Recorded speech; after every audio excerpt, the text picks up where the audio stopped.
우리 하나님 말씀 같이 보겠습니다. 하나님 말씀은 고린도전서 15장 1절부터 10절까지의 말씀입니다.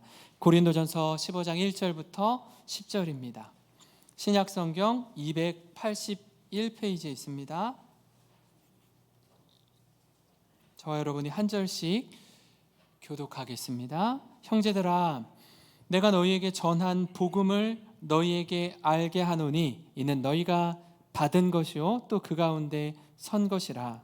너희가 만일 내가 전한 그 말을 굳게 지키고 헛되이 믿지 아니하였으면 그로 말미암아 구원을 받으리라. 내가 받은 것을 먼저 너희에게 전하였노니 이는 성경대로 그리스도께서 우리 죄를 위하여 죽으시고 장사 지낸 바 되셨다가 성경대로 사흘 만에 다시 살아나사 게바에게 보이시고 후에 12 제자에게와 그 후에 500여 형제에게 일시에 보이셨나니 그 중에 지금까지 대다수는 살아있고 어떤 사람은 잠들었으며 그 후에 야고보에게 보이셨으며 그 후에 모든 사도에게와 맨 나중에 만삭되지 못하여 난 자 같은 내게도 보이셨느니라.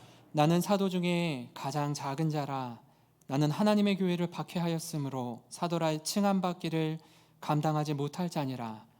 그러나 내가 나 된 것은 하나님의 은혜로 된 것이니 내게 주신 그의 은혜가 헛되지 아니하여 내가 모든 사도보다 더 많이 수고하였으나 내가 한 것이 아니요 오직 나와 함께 하신 하나님의 은혜로라. 아멘.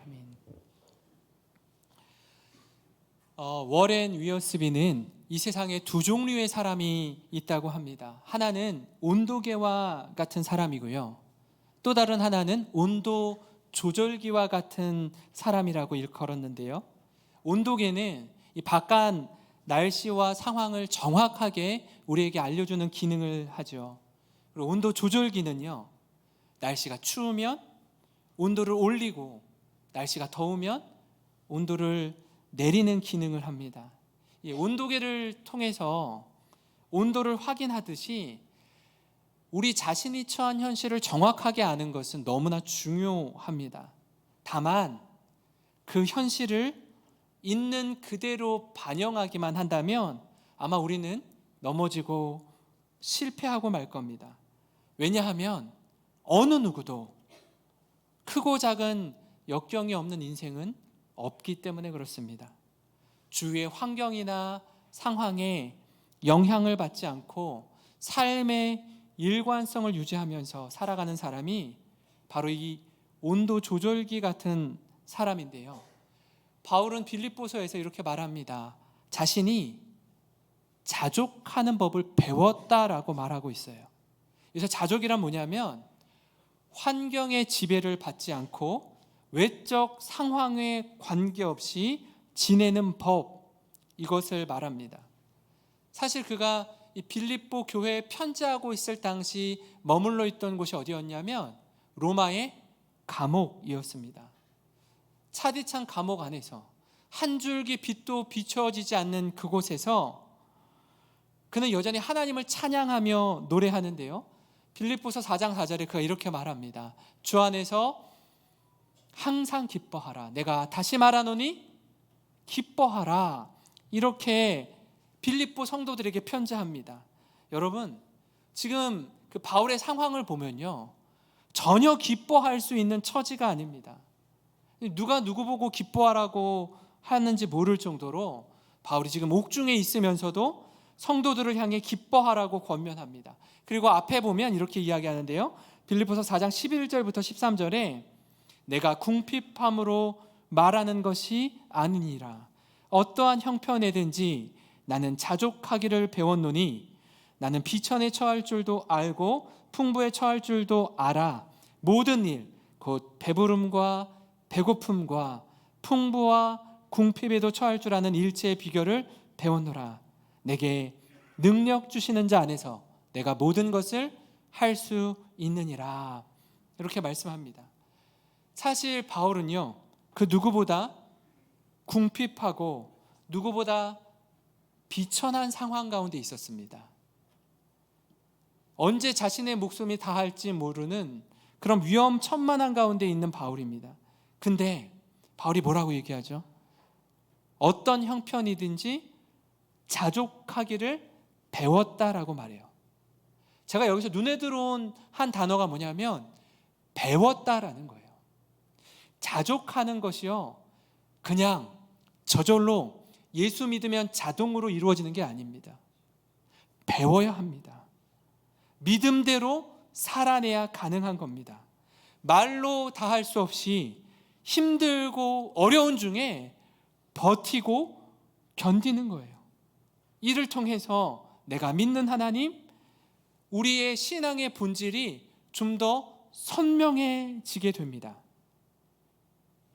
평안할 때는 몰랐어요. 잘 지내고 있을 때에는 몰랐습니다. 그동안 어디에 소망을 두고 살았는지, 내 삶의 이유가 무엇인지, 내 인생의 목적이 무엇인지 전에는 몰랐는데 고난을 통해서, 비바람을 통해서 깨닫게 되는 겁니다. 그 이후에 우리가 잘 아는 말씀이 나오는 겁니다. 내게 능력 주시는 자 안에서 내가 모든 것을 할 수 있느니라. 이 말씀이 나와요. 모든 것을 할 수 있다는 게 뭘 의미하죠? 위에서 말한 모든 것입니다. 풍부하면 풍부한 대로, 궁핍하면 궁핍한 대로, 배부르면 배부른 대로, 배고프면 배고픈 대로 사는 거예요. 내게 능력 주시는 자 안에서 그 모든 상황과 환경에 개의치 않고 하루하루 믿음 안에서 살아가는 겁니다. 이게 바울의 신앙 고백이었습니다. 사랑하는 성도 여러분, 이 의미를 우리 마음 깊이 새기고 어떤 형편이든지 자족하는 저와 여러분이 되기를 간절히 소망합니다.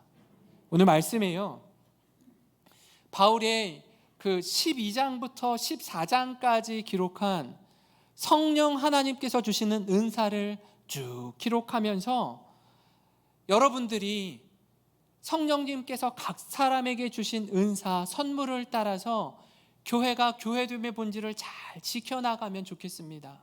그 중심엔 사랑의 마음이 있어야 합니다. 사랑 없이는 아무것도 아닙니다 라고 말하면서 기록합니다. 그리고 오늘 읽은 이 15장 전체의 말씀을 통해서 바울이 전해주고자 하는 메시지는 뭐냐면, 이 힘들고 어려운 세상 가운데 소망 잃지 않고 살아가야 할 이유, 그건 우리 예수님께서 우리 죄를 위해서 십자가에 죽으셨을 뿐 아니라 부활하셨습니다. 이것 붙들고 살아야 합니다. 이 고백을 하면서 15장 전체에 말하고 있는데, 바울이 고린도 성도들에게 하는 다시 한번 주는 이 메시지, 이게 왜 중요하냐면요, 고린도 성도들 가운데 예수님의 부활을 믿지 않는 자들이 있었기 때문에 그렇습니다. 당시 고린도 성도뿐 아니라 오늘을 사는 우리 역시, 여러분, 죽음으로 우리 인생 끝나는 거 아니고요, 죽음 너머에 부활을 믿고 이 힘겨운 세상에서 소망 가운데 살아가는 저와 여러분이 되기를 간절히 소망합니다. 이 힘겨운 세상에서 소망 가운데 살아가려면 첫 번째로 그리스도의 복음 안에 굳게 서야 합니다.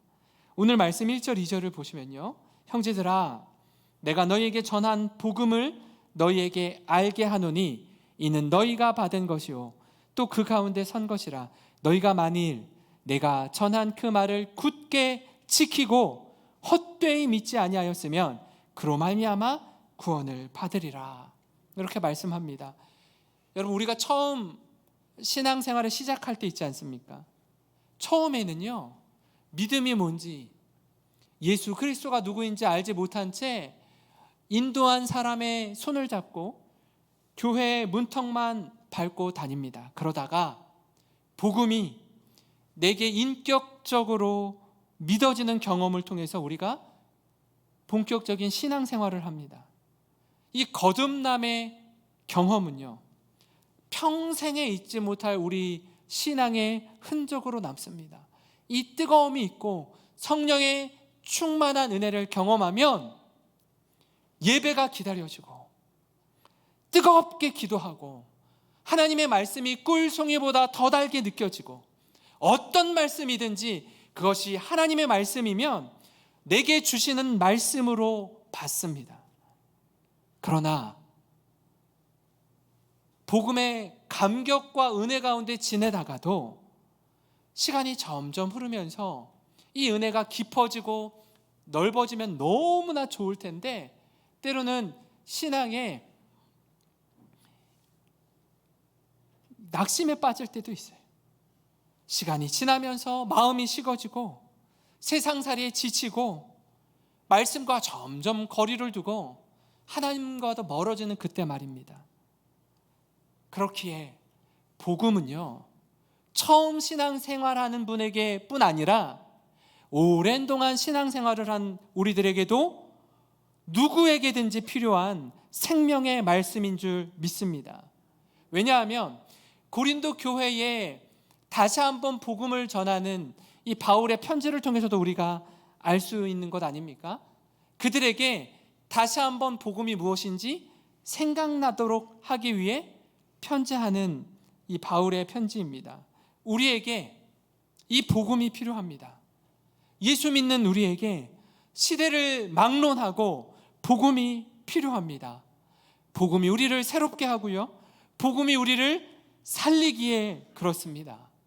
사랑하는 성도 여러분, 오래전, 아주 오래전 어렸을 적에 우리 부모님 손잡고 신앙생활하던 때를 기억하십니까? 주일학교에서 배웠던 그리스도의 십자가의 복음을 기억하십니까? 나를 위해 죽으시고 부활하신 예수님을 믿습니까? 바라기는 그저 옛 신앙의 추억에 머물러 있지 않고 오늘을 살아가는 복음의 능력과 은혜 가운데 거하는 모든 성도 되시기를 주님의 이름으로 축원합니다.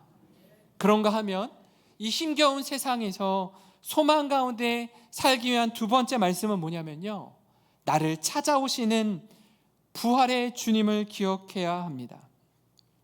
오늘 말씀 3절부터 8절을 보시면 내가 받은 것을 먼저 너희에게 전하였노니 이는 성경대로 그리스도께서 우리 죄를 위하여 죽으시고 장사 지낸 바 되셨다가 성경대로 사흘 만에 다시 살아나사 게바에게 보이시고 후에 12제자에게와 그 후에 500여 형제에게 일시에 보이셨나니 그 중에 지금까지 대다수는 살아있고 어떤 사람은 잠들었으며 그 후에 야고보에게 보이셨으며 그 후에 모든 사도에게와 맨 나중에 만삭되지 못하여 난 자 같은 내게도 보이셨느니라. 이렇게 말씀합니다. 바울은요, 자신이 만난 예수 그리스도에 대해서 기록하는데 저는 이 말씀을 이렇게 읽으면서 이런 생각이 들더라고요. 지구 밖에서 카메라 앵글이 점점점 지구 안으로 좁혀 들어오는 겁니다. 줌인을 하는 거예요. 부활하신 예수님께서 지구 밖에서 지구 안으로, 이스라엘로, 그가 머문 곳으로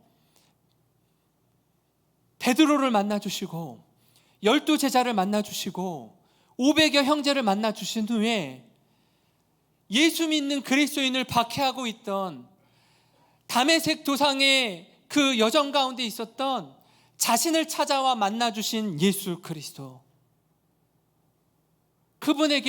그분이 친히 찾아오셔서 만나주시는 그 모습, 여러분 바울이 평생에 그때 그 순간을 어찌 잊을 수 있겠습니까? 결코 잊지 못할 겁니다. 부르시는 그 자리가 구원의 현장이었기 때문입니다.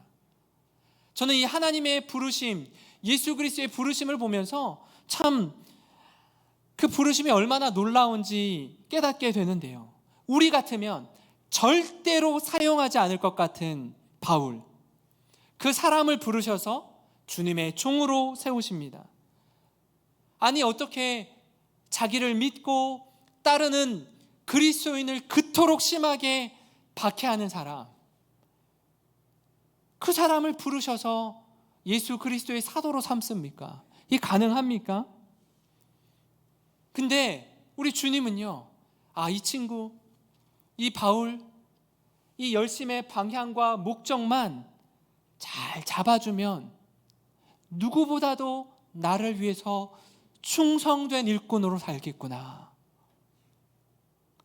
이것 아시고 바울을 만나주시고 찾아오시는 겁니다. 저는 이 모습이 너무너무 은혜가 되었습니다. 왜냐하면 예수님을 그렇게 믿고 따르던 베드로를 찾아와 만나주시는 예수님, 예수님을 부인했던 제자들을 다시 한번 찾아가 만나주시는 예수님, 그 예수님의 모습이 우리에게 위로가 되기 때문입니다. 바울이 회심한 이후에 로마의 감옥에 갇혀있던 바울에겐 이 고백이 있었습니다. 빌립보서 1장 20절과 21절에 나의 간절한 기대와 소망을 따라 아무 일에든지 부끄러워하지 아니하고 지금도 전과 같이 온전히 담대하여 살든지 죽든지 내 몸에서 그리스도가 존귀하게 되게 하려 하나니 이는 내게 사는 것이 그리스도니 죽는 것도 유익함이라. 이렇게 말씀합니다. 나를 찾아와 만나주신 예수님을 향한 사랑과 열정이 그에게 있었습니다. 한번 생각해 볼까요? 바울의 평생에 발목 잡던 과거의 죄가 무엇입니까? 예수 믿는 사람 박해했던 거예요. 기억하시죠? 스데반 집사가 돌에 맞아 죽어가는 그 현장에서 찬성표를 던진 사람이 바울이었습니다. 그가 복음을 전할 때마다 꼬리표처럼 따라다녔던 수군거림이 무엇이었을까요? 저 사람, 과거에 예수 믿는 사람 그렇게 핍박하던 사람이었어. 거기에만 매여 있었으면 바울이 바울 되지 못했을 겁니다. 너무나 힘들고 정말 평생에 지우고 싶은 과거, 그 과거를 뒤로 하고서 주님의 복음을 전하는 이 일에 헌신했던 바울이었습니다. 아까 서두에 말씀드린 것처럼 온도기가 아니라 온도 조절기와 같은 사람으로 살았던 거예요. 내 과거가 팩트가 이렇지만 여기에 머물러 살지 않고 어떻게 해요?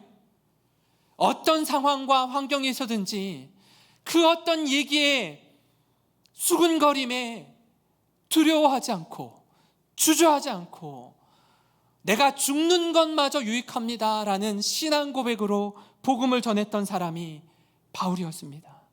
우리에게도 이런 믿음의 고백이 있기를 소망합니다. 사랑하는 성도 여러분, 어떤 분들은요 이런 분이 계실 거예요. 어디를 훌쩍 좀 떠나서 내 과거를 단 한 사람도 알지 못하는 곳에서 살고 싶은 분, 그곳으로 떠나면 내가 내 입으로 말하지 않는 이상 내 과거를 어느 누구도 모르기에 그곳에서 새롭게 인생을 시작하고 싶은 분도 계실 거예요. 또 어떤 분은요 그런 곳으로 가서 사시는데도 불구하고 스스로의 과거에 마음이 빼앗겨서 그게 내 자신을 발목 잡아서 어느 누구도 뭐라고 하지 않는데 스스로를 괴롭게 하는 분이 계세요. 성도 여러분, 바라기는 이 바울의 신앙 고백처럼 그의 약점이 있었고 그의 아픔이 있었고 그의 눈물이 있었지만 내게 사는 것이 그리스도니 죽는 것도 유익합니다. 아무 일에든지 부끄러워하지 아니하고 지금도 전과 같이 온전히 담대하여 살든지 죽든지 예수 그리스도의 복음 전하는 저와 여러분이 되기를 간절히 소망합니다. 마지막으로 이 힘겨운 세상에서 소망 가운데 사는 우리 삶의 마지막 고백은요 오직 하나님의 은혜였습니다. 이 고백이 우리의 삶을 갈무리하는 믿음의 고백 되기를 소망합니다. 바울은요 누구보다 자기 자신이 잘 알고 있었습니다. 자신이 결코 사도라 부를 만한 자격이 없다라는 거 누가 굳이 말하지 않아도 자기 자신이 잘 알았습니다. 왜요? 그 과거가 어떠한지 뼛속 깊이 가슴에 새겨져 있었던 자이기 때문입니다. 다른 사람들이 보는 시선과 눈빛도 그리 곱지 않다라는 거 알고 있었어요. 그러나 과거의 모든 죄를 뒤로하고 십자가 사랑에 압도되었던 그 바울이 할 수 있는 건 이젠 그리스도를 위하여 자신의 생명을 들여 복음을 전하는 그 사명 감당하는 것이었습니다. 그래서 누구보다 열심히 유럽 전역을 다니면서 그리스도의 십자가를 전하고 가는 곳마다 십자가를 세우고 교회를 세웠던 바울이었습니다. 고린도전서 15장 9절 10절에 나는 사도 중에 가장 작은 자라 나는 하나님의 교회를 박해하였으므로 사도라 칭함받기를 감당하지 못할 자니라. 그러나 내가 나 된 것은 하나님의 은혜로 된 것이니 내게 주신 그의 은혜가 헛되지 아니하여 내가 모든 사도보다 더 많이 수고하였으나 내가 한 것이 아니요 오직 나와 함께 하신 하나님의 은혜로라. 바울은요, 주께 받은 은혜를 어떻게 갚아야 하는지 알고 있던 사람이었어요. 다른 그 어떤 것으로도 이 은혜 갚지 못한다라는 것도 알고 있었습니다. 그래서 한 것이 무엇입니까? 이방인의 선교사로 부르심을 받아서 사명 감당하는 것이었습니다. 자격 없지만, 부끄럽지만, 하나님 앞에서 면목 없지만 그것에 마음 빼앗기지 않고 그것에 그저 머물러 있고 함몰되지 않고 나를 부르신 크신 주님을 바라보는 안목을 가지고 있었습니다. 그래서 그가 할 수 있는 최선, 복음이 전해지지 않은 곳에 가서 그리스도의 복음을 전하는 이방인의 선교사로서의 사명을 감당한 겁니다. 사랑하는 성도 여러분, 이 바울의 삶을 통해 우리 삶을 좀 돌아봤으면 좋겠습니다. 과거의 부끄러운 죄가, 가슴 아픈 기억이 오늘을 사는 우리의 발목을 붙잡고 있지는 않습니까? 계속해서 아무것도 할 수 없도록 만드는 무기력함과 여기저기서 마치 나를 향해 수군거리는 것 같은 이야기들과 우리를 정죄하는 말에 온통 마음이 빼앗겨 버린 채 주저앉아 있는 분 계십니까? 바울 역시 그 누구보다 죄책감에 시달려 고통 가운데 살았을 인생입니다. 그러나 부활하신 예수님을 만난 바울이 그 열심과 방향을 완전히 새롭게 해서 복음 전도자로 평생 자신의 삶을 들여 헌신한 것처럼 바라기는 우리 사랑하는 성도 여러분, 과거에 사로잡혀 매이지 말고 다시금 일어나 부활하신 주님을 바라보며 사명을 감당하는 저와 여러분이 되기를 간절히 소망합니다.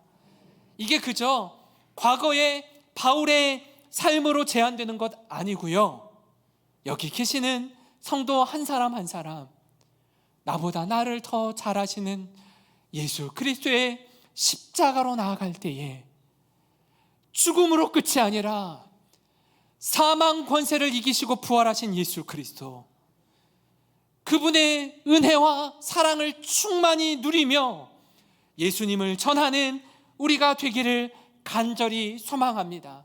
그래서 우리 인생의 마지막에 하나님, 그렇습니다, 제가 모든 사람들보다 주님을 위해서 더 많이 수고했지만 그것이 전혀 자랑거리가 되지 않는 것은, 그것이 오직 나와 함께 하신 하나님의 은혜로 가능했기에 이렇게 주님의 영광과 주님의 은혜만 자랑할 뿐입니다.